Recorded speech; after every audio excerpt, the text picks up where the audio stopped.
They're killing one another in the streets of Detroit. The world is going to hell in a handbasket. The economy is spiraling out of control. The rich are getting richer and the poor are getting poor. Nobody cares. God has forsaken us. I might as well end it all. The politicians are corrupt from Chicago to LA. If I die, no one would know the difference. Let there be light. Be light.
Relax.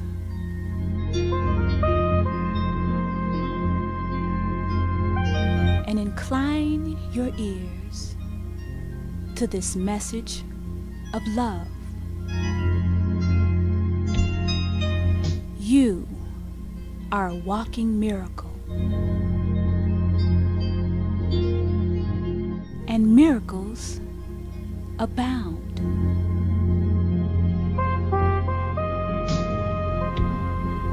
Waiting to be revealed as you call upon them silently when the illusions of lack appears.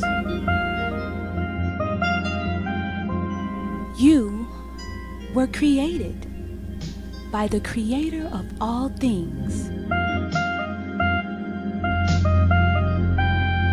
to create through the power of divine love.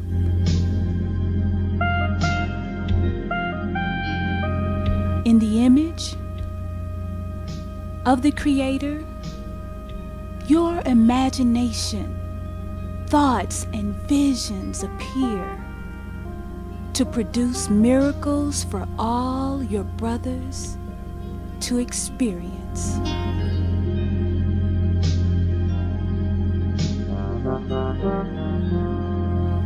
You are divine. For too long, you have been in darkness, trapped by the matrix of third-dimensional beliefs.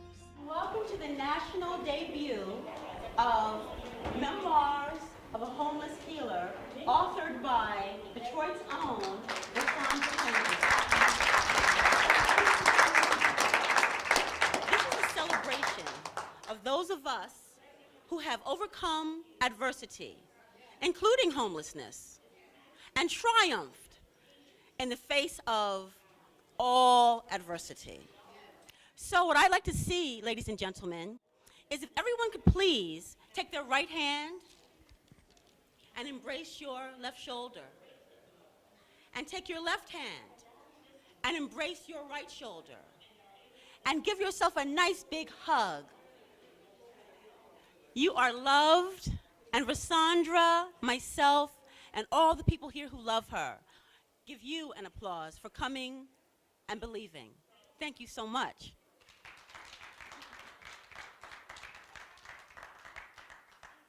Now, this is a perfect time for our first affirmation.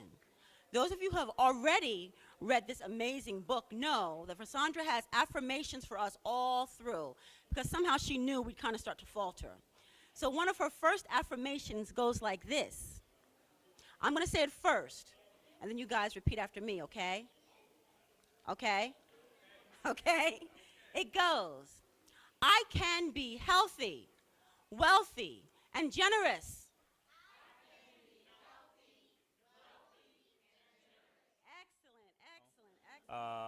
What I found to be very interesting, and when I first met Versandra, I had a studio over at 4731, and she had her business over at Northwest Activity Center, and they were doing work over there, so she had to move her business, and she moved it over into the facility, the building where I had my studio. And we developed a relationship, a friendship, and she turned me on to some tapes by it's called A Millionaire Mind. Has anyone ever heard of that before? Millionaire Mind? Well, I had never heard of it, and I found it to be very interesting. More importantly, the part where it speaks on that that mental conversation that we be having about what we can't do. You know, oftentimes what we do is we program ourselves to not believe in ourselves. And it's not just something we do personally. A lot of times it's the environment, the culture that we find ourselves in. And sometimes what you have to do is you got to break out of that. Anything that makes you stop. That's what Versandra represents to me. I don't care what the situation. Just like she said, she can be without a car. She's going to get there, okay? It can be in Chicago. It can be in New Jersey. It can be wherever it is. If Versandra says she's going, okay? It's interesting because when I first met her, I used to say, what is it that makes her, because she's just full of all these ideas, and she looks at things logically. She lays out, she lays out how she wants to get it done and all that kind of stuff. And I just said, this is just it was amazing to me what she can do with so little, okay? And so I can say is that she is a testament that believing in yourself, and I guess everybody else can also see the hope sweatshirt that I have on Barack Obama, and he said, "Yes, we can."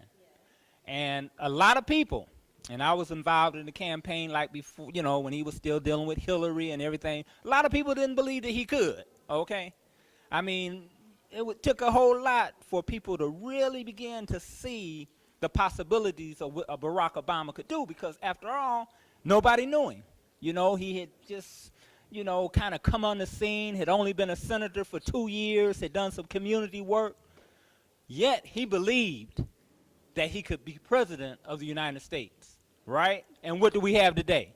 We have Barack Obama as the president-elect of the United States, all right? So, with that in mind, I would suggest that, first of all, Versandra's book is a book about overcoming, overcoming adversity, actually being courageous. Because, see, the human spirit is a courageous spirit. We are courageous. It ain't nothing that we can be put up against that we cannot overcome. So imagine if you go ahead and set some goals of some things that you want to accomplish and take steps towards those goals. I guarantee you there's nothing that you can't overcome.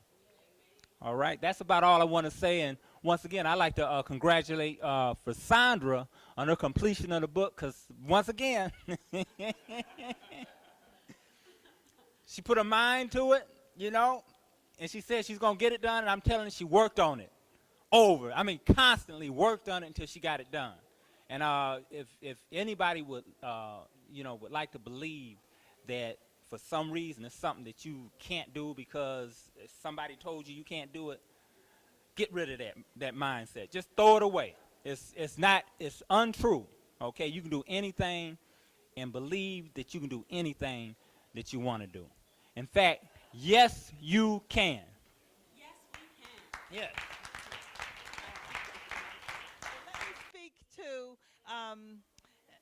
the chapter in Versandra's book about the value of surrounding yourself with love and beauty as one of your strategies for overcoming.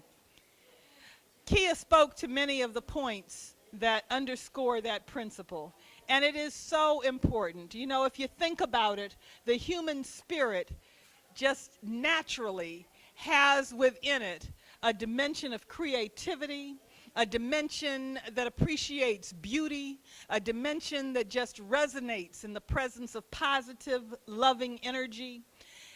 And so many times we allow the circumstances of life, or we allow the attitudes of other people, of negative people around us, to squash that and to quiet it.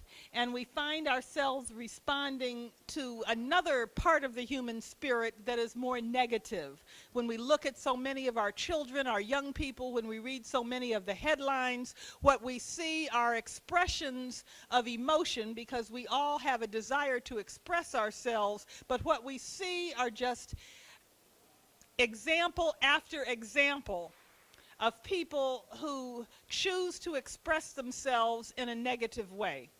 And I don't claim to be a formal psychologist or sociologist, but I just have to believe that there is a parallel between the time that arts programs were taken out of our schools and out of our lives and out of a conscious part of so much of the learning environments for our young people. I've just got to believe that there is a parallel between the time that those things began to decline and the increase in negative incidents that we read about every day. Because we are not nurturing that creative expression that is inherent in each of us. And so places like the DIA, places like the Charles H. Wright Museum of African American History, places like a beautiful park, the Riverwalk area, Belle Isle in the summertime, places like many of the art studios that many of you are no doubt associated with, places like the beauty of our homes and the homes of family members and people who love us, are places that nurture and inspire the positive creative energy in each of us.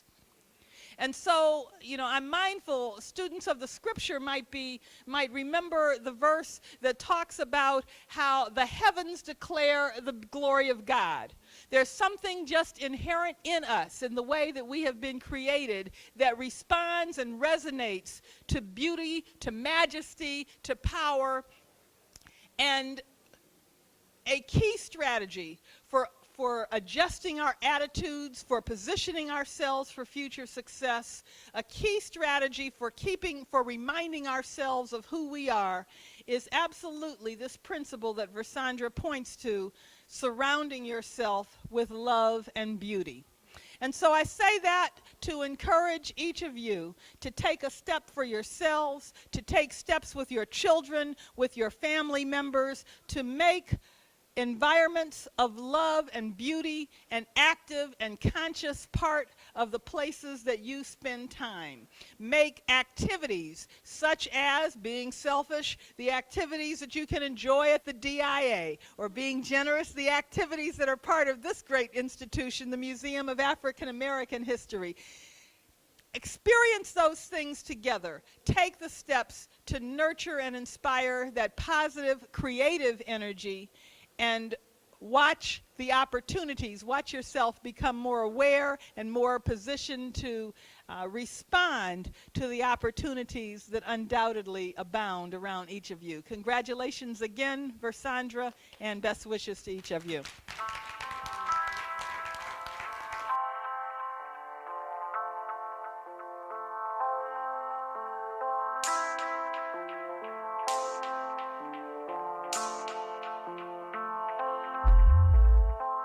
We who rest on the principles of divine law, or the activity of I am, are made new again, strengthened, and empowered.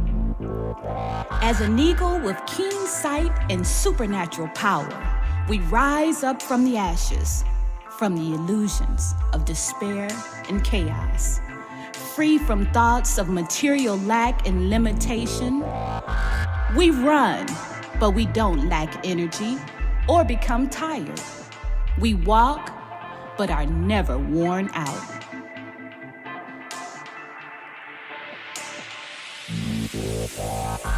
So when the illusions appear to be more significant than the truth, rest on the actions of I am. When your mind can't seem to stop racing, be still and know. Take slow, deep, cleansing breaths.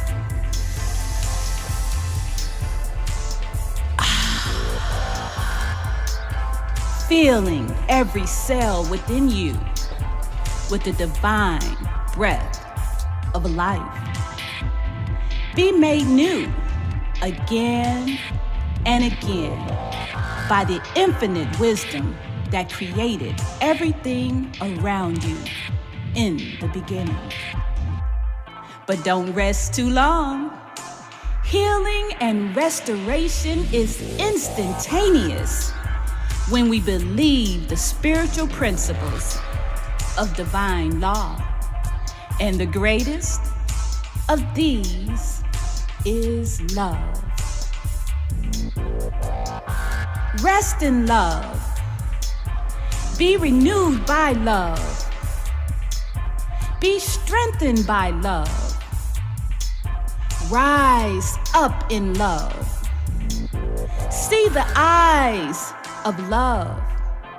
Feel with love. Touch with love. As you allow love to fill every inch of your being, you realize nothing else but love ever existed. Everything else is merely an illusion.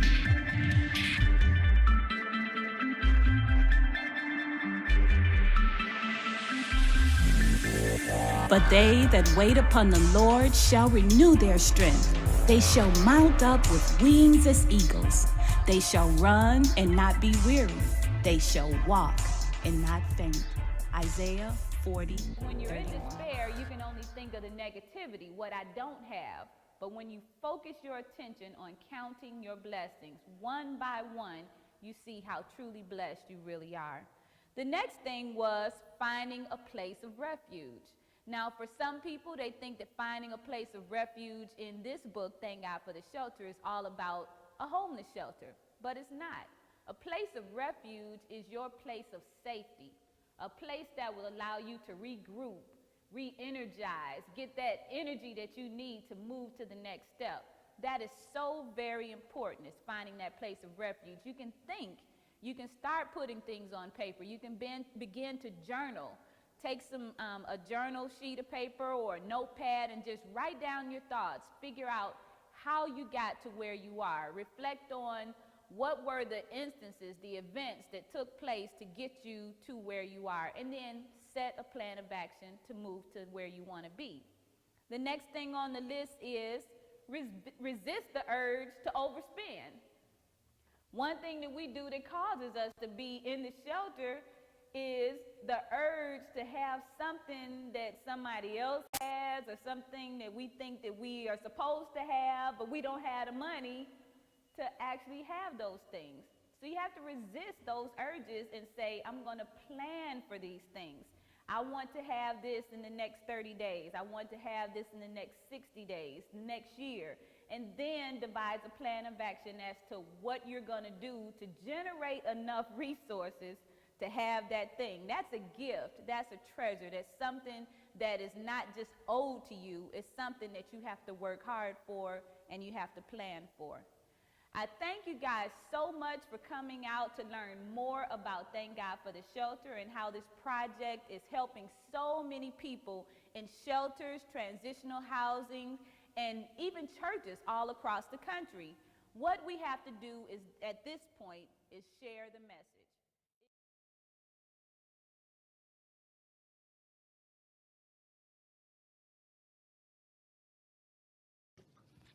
Good evening, everyone. Tonight I have the opportunity to recognize volunteer efforts that take place all across our nation and that are hallmarked here in Cobb County through the service of many volunteers with the AmeriCorps and particularly with the Marietta Yells program. So with that, I have a proclamation that I'd like to share in recognition of all of your hard work and your service to our community here, and also in recognition of AmeriCorps service across the United States. Whereas service to others is a hallmark of the American character and central to how we meet our challenges, and whereas the nation's counties are increasingly turning to national service and volunteerism as a cost-effective strategy to meet their needs, and whereas AmeriCorps and Senior Corps participants address the most pressing challenges facing our communities, from educating students for the jobs of the 21st century, to fighting the opioid epidemic, to responding to natural disasters, to supporting veterans and military families, and whereas national service expands economic opportunity by creating more sustainable, resilient communities and providing education, career skills, and leadership abilities for those who serve. And whereas AmeriCorps and Senior Corps participants serve in more than 50,000 locations across the country, bolstering the civic, neighborhood, and faith-based organizations that are so vital to our economic and social well-being. And whereas national service participants increase the impact of the organizations they serve, both through their direct service and by managing millions of additional volunteers. Whereas national service represents a unique public-private partnership that invests in community solutions and leverages non-federal resources to strengthen community impact and increase the return on our taxpayer dollars. And whereas national service participants demonstrate commitment, dedication, and patriotism by making an intensive commitment to service, a commitment that remains with them in their future endeavors. And whereas national service directly impacts our local community through VISTA projects within Cobb County, like the Youth Empowerment Through Learning, Leading, and Serving, Yells program, where AmeriCorps VISTA members build capacity to educate and empower the youth and families of Franklin Gateway in Cobb County. And whereas the Corporation for National and Community Service shares a priority with local leaders nationwide to engage citizens, improve lives, and strengthen communities, and is joining with the National League of Cities, the National Association of Counties, Cities of Service, and local leaders across the country.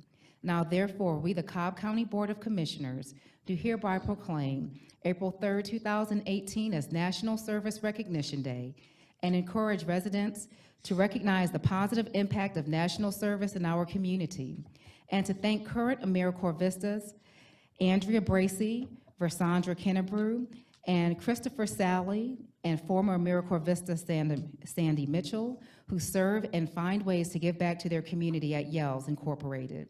This the 27th day of March 2018. Thank you.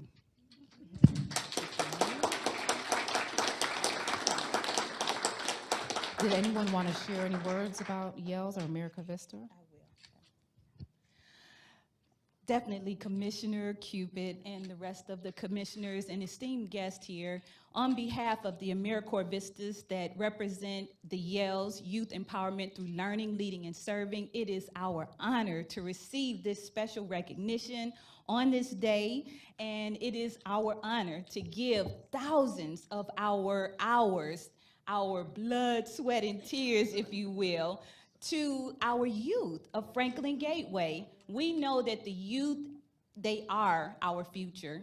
And if we don't give back to them, then who do we expect is going to do the work? So we are here and we do it every day with honor, and we do it with pride. Thank you so much for this recognition. Oh, you're very welcome. Thank you. Oh, I must also please add, she did not stand with us, but our wonderful partner, Laura Keefe, if you don't mind standing, she is the visionary of Yells.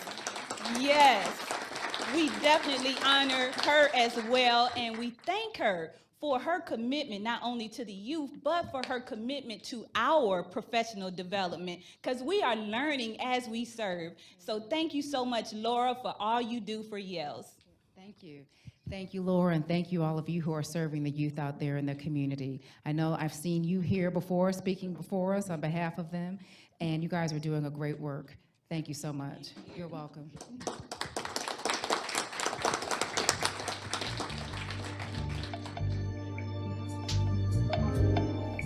Love is the answer you've been looking for.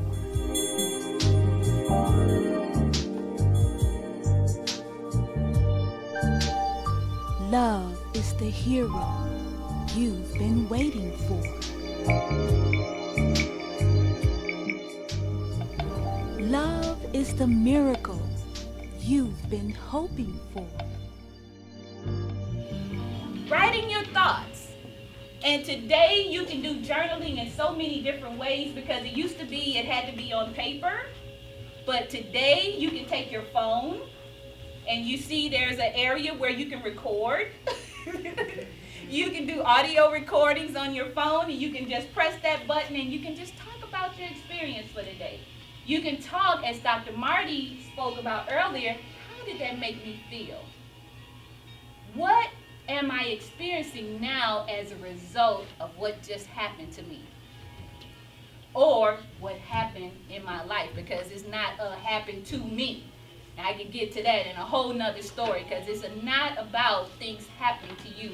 As he stated earlier, we create these things through our own ways of being. We draw things to ourselves. So, journaling is one of those ways that you can engage in daily self-care. You can get up in the morning and put your notepad to the side of your bed, and you can use it as a dream journal where you write down your dreams, the things you might have thought about during your dream time or experiences. You can write about what you would like for your day to be like in your journal before you ever let your feet hit the ground, because you are intentionally creating your day through that experience. And you can set the tone for how you want to feel throughout the day. Did you know that you can feel joy and excitement and bliss just by saying, I'm going to feel joy, excitement, and bliss today? And when you set that intention, then everything else that occurs that is not like joy, excitement, and bliss, you can put a wall, a barrier there, this invisible thing that stops it and causes it to go back the other way, and you only create and have come to you what you desire. So you are in control. So that's what this self-care is really all about, knowing that you are in control. So that's one tip. Another thing I want to do as I kind of weave in my story of transformation, one of the other things that I did during this time when I was homeless and getting my life back together and trying to figure out how I got there and where I want to go and what am I going to do next. One of the things I did was walk a lot, and that became one of my mainstays. I began to walk in the neighborhood, get to know my neighborhood a lot better than I'd ever known before. You know how some people tell you what's going on in your neighborhood and you believe it? But when you walk, you find things are so much different than what people told you about. You actually run into people and you say, hey, how are you today? And then they engage in a conversation with you. You look in their eyes, you connect. That person can begin to tell you what's going on in their life, and you share what's going on in yours. Before you know it, you recognize the commonalities. You realize that we are the same, we are one, we're not so different from one another, right? But then you also realize that the pain and the hurt that you were experiencing, that you thought was so big, you find out that other people have pain and hurt and feelings that are as big or even greater, and then sometimes it takes you immediately to a state of gratitude. And that's what I love about connecting with people. It makes me grateful. It makes me so excited to be alive, because I recognize that the things that I think of as problems are this big. They're not big. Not really big at all. But in my mind at the time, it appeared to be big. Out of this world, gigantuous really. So that is very, very good. Walking and connecting and being in the present moment with people who you are a part of a community with. That is very powerful for self-care. So walking was a big deal for me. It helped me to connect. It helped me to exercise, get movement. It helped me to recognize how unfit I was. Now, I mean, shoot, I could do, first thing I did when I moved here to Atlanta was entering a 5K. I was about to turn 50 years old, and I've been here for 3 years now. So 3 years ago, I did my very first 5K. And I had to use that walking to help me to train and get developed so that I can do a 3.5 mile run walk. And by the way, I did it my very first time in 41 minutes. And I was very excited. I don't know if I could do it again, but I keep walking to help me. And I'm going to talk about that a little bit more when we get to the end of this presentation, because I want you to hear some of the things that I had to program myself with to keep myself going. Because it's not as easy all the time as we think that it is. If we're trying to do it alone, we need to bring in a support system. And sometimes that support system is really what kicks us through to the, when we feel like we can't go any further. So I'm going to share that with you at the end of this presentation. Another thing that really helped me during the time when I was making the transition, when I was growing internally, spiritually, emotionally, when I was becoming the new me that I am today. One of the things that helped me was going back to my roots. And when I say my roots, I'll just tell you, I started this holistic health journey over 20 years ago. And at the root of it all was aromatherapy, essential oils. Right upstairs in the wellness department, you will find a slew of essential oils. And let me tell you about essential oils and why it was so beneficial to me at the time when I was getting started with learning about a holistic lifestyle. First of all, it's simple. It's in a bottle. And all I have to do is, if I like, I could create a concoction, if you will. Thank you so much for my wonderful bottle. I like these blue bottles that are upstairs. And do you know why they use blue bottles? Tell me, why do you think they use these bottles? Keep the sun out. Thank you. Keep the sun out. This is what's going to keep your essential oils from going rancid so quickly. So you want to keep the sun out, and it only takes a few drops because they're very, very potent. Essential oils are like the essence of the plants, herbs, flowers, and trees from which they are derived from. So when you take this and put it in this bottle, it only takes maybe about, I'm going to put 4 drops. Now this is one of my favorite blends. Lemongrass. Lemongrass is just, oh my God. It's all that in a bag of chips. And then what I like to blend with it is 4 drops of peppermint. 3, 4. Simple. Very simple, easy. You put this in make your little, this concoction or elixir or whatever you want to call it. But it's amazing what it does for you because essential oils have these wonderful properties. Now the properties can be physical, they can be emotional, they can affect you in many different ways. So I want you guys to feel how this affects you and how easy it is to apply. I generally just take a little mist. I mean, I feel it before I even start spraying because I know what to expect. But I want you to pass that around. You can spray it however you want. Be careful with the eyes. Yeah, be careful with the eyes. Lemongrass and peppermint both are, when they touch the skin and stuff, can be irritants. But for me, I'm used to it. I just kind of close my eyes when I mist and stuff and just keep it moving. But it's refreshing, it's invigorating, uplifting. The peppermint and both the lemongrass have those properties. They are both energizing and uplifting. But what I really love about the lemongrass is because the grass has the grounding and earthy components to it. So grounding is very important to me because I can get out here very quickly. It's kind of my personality. I'm an Aries, fire sign. It's easy for me to go there. So I need something that's going to keep me grounded and just in my body, if you will. So essential oils, aromatherapy is so powerful. Do you know that you can add essential oils to your bath? You can put drops in your bath.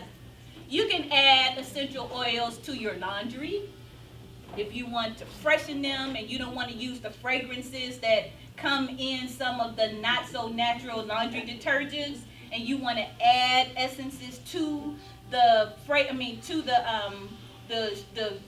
what am I talking about? Laundry. I'm talking about to the wash cycle. If you want to put in the wash cycle, if you want to put some in the vent there, you can do it in the rinse. Because think about it, essential oils have antifungal, antibacterial, antiseptic. It has many properties that are beneficial in so many different ways.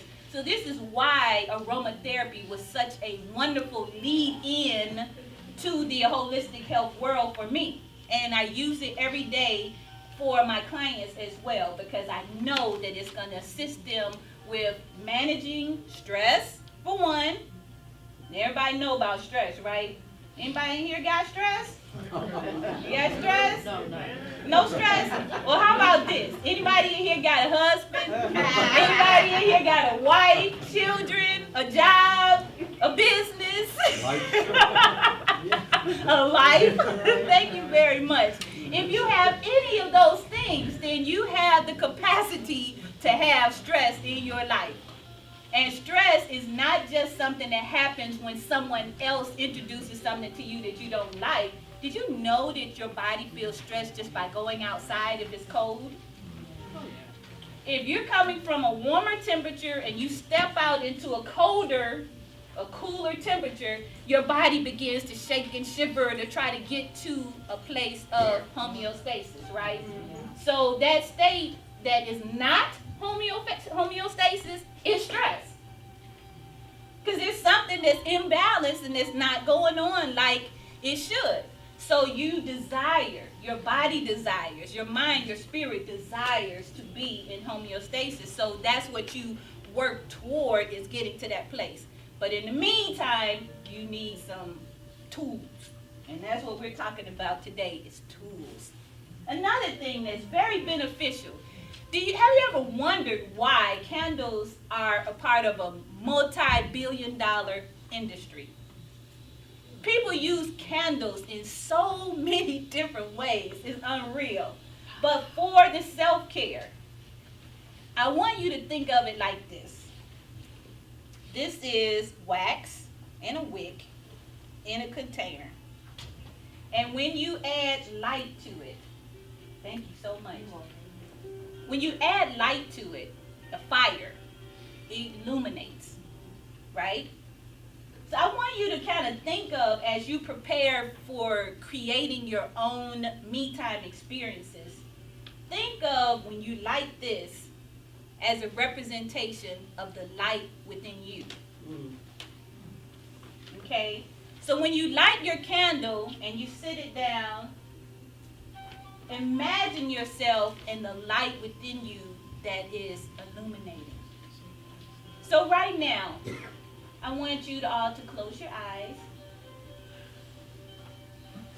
You are in a safe space, so it's okay to let all of the distractions or thoughts about your phone that is sitting beside you that you really want to pick up, but you know that you're in a classroom and you shouldn't. So put those things out of your mind. Focus your attention and your attention on the light inside of you. You are the light of the world, manifested for all to see. You are the light that the Creator of all things has placed so that your brothers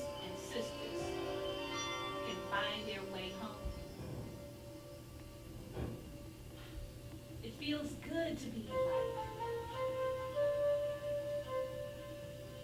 Deep down inside, in your gut, in your solar plexus, the light is radiating. The light within you is expanding beyond you and out into the entire world. In fact, this light is expanding beyond the world that we know, and even into the expanded universe around us. We are galactic beings. We are human beings. We are light beings. And we know that in all things,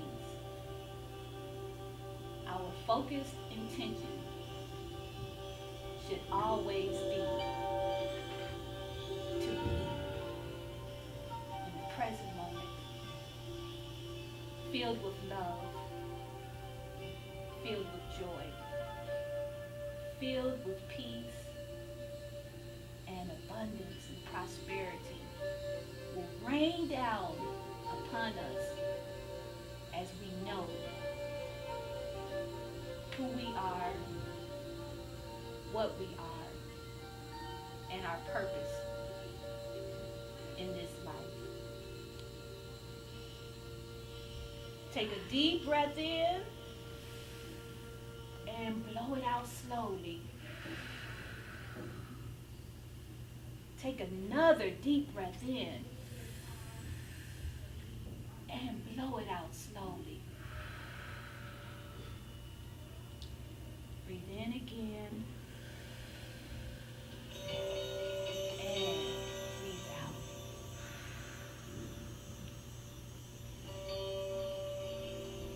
Now you can open your eyes slowly.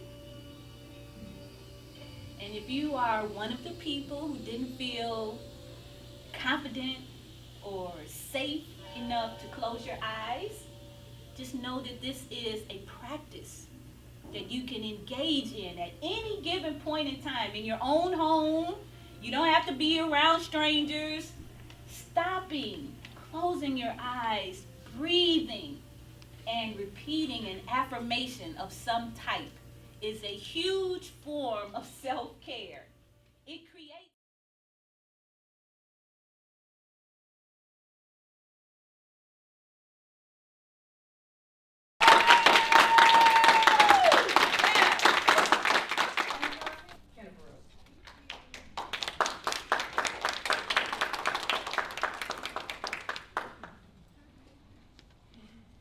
on June 1st, 2018, this date marked 2 years from the date that I joined Toastmasters. And it was such a wonderful experience to come in here the very first time. And on that day, I saw a young lady standing right here that truly inspired me, so much so that I think it was the very next meeting, this opportunity had come along where the new leaders were going to be elected. And I sat there, really Google-eyed it, kind of like a little kid seeing someone for the first time that I truly admired. And this woman, she danced around the front of this room, and I was like, I want to be like her when I grow up. And guess what? When I saw the opportunity for me to nominate her as the president, I jumped to it. I put her name on a sheet of paper, and I'm like, this is who I want to see as the president of Artist Toastmasters Club Atlanta, because I wanted to learn from the best. This woman, this Toastmaster, this distinguished Toastmaster, I stand on her shoulders. But I also stand on the shoulders of every leader in this room that came before me. We grow and we learn from one another. This is not an individual journey. This is something that we jump on the journey together, and we ride the waves. We rise up the mountains, and then we descend back down. I learned so much from distinguished Toastmaster Emily Townsley, as she was my very first mentor. And I wanted to be a mentor to other individuals who joined this club. Laima Hayes, she jumped in and she says, I want to do it too. So now she's a leader. My sister that was sitting right over here, I tell you, Amira, she jumped in with both feet and now she's a leader. So many individuals have taken that next step and they've moved into a leadership role. What I promise to you, during the 2018-2019 year, as the current and the newly installed president of this club, is that we will look at the wonderful four principles, the core principles of Toastmasters International. And we're just gonna dig into one specific one, because in my first year, that one principle that I stuck to was excellence. That's what Toastmaster Emily Townsley brought as her theme. My theme this year will be service. We will serve the College Park community. We will serve each member in this club. We will make sure that everyone reaches their educational goals, and we will do it with excellence, integrity, and we will do it in such a way that everyone in College Park knows that Artist Toastmasters Club is here, and we are here for the purpose of educating the next generation of leaders. That's what we're here for. We're here to wrap our arms around those individuals who say yes to being their absolute best self, and we're going to give them everything that Toastmasters International gives us as tools to assist them along their way. So that is my promise to you as your new president. Thank you.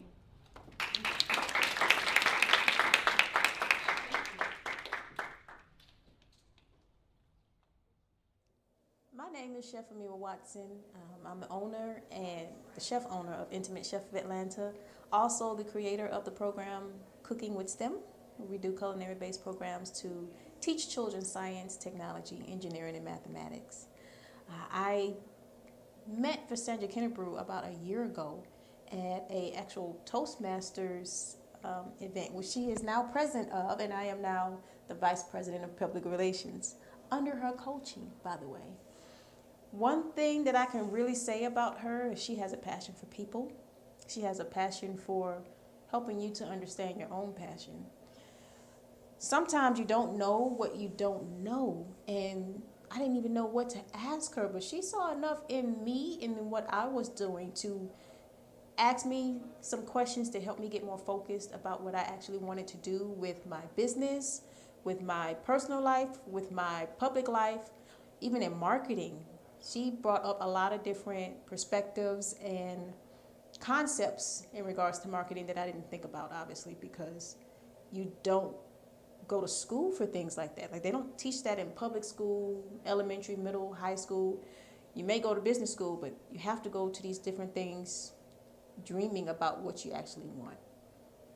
So she actually sits down with a chart, looks you in the eye. Is more than just a very rigid conversation. She actually gets personal, has conversation, uses her skills with the art of touch, braided in there, and has planning sessions. And she does it in a way that you know that she cares. So I can see a lot of growth and development in my own personal life, in my own business, in my personal development that I didn't even know that I wanted or needed. Like I said, I'm the vice president of public relations, and I never really saw myself as a marketing or public relation oriented person, but that was something that she saw based upon the conversations we had previously that could help me enhance my business skills. Because anybody who is talking to another human, whether it's a personal relationship, your children, your mother, your spouse, your job, effective communication is important. And with her encouragement, with her guidance, with her soft influencing ways, because I can be stubborn, VKI is an excellent option. And she's not just business oriented, she's personal, she's personable, She's holistic in her angle and how she does business or encourages you to do business. And you can see she cares.